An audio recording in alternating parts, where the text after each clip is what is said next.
укладывается асфальт. Biz yangi texnologiyalar, polimer asfaltni qo'llab, A markali asfaltni polimer qo'shimchalari bilan yotqizmoqdamiz.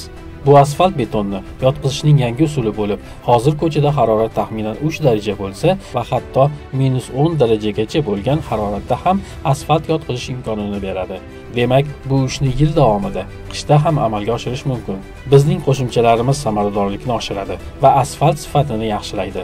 Polimer qo'shimchalar tufayli asfalt uzoq vaqt davomida o'z holatini saqlab qoladi, yorilmaydi va ular asfaltning xizmat muddatini uzaytiradi.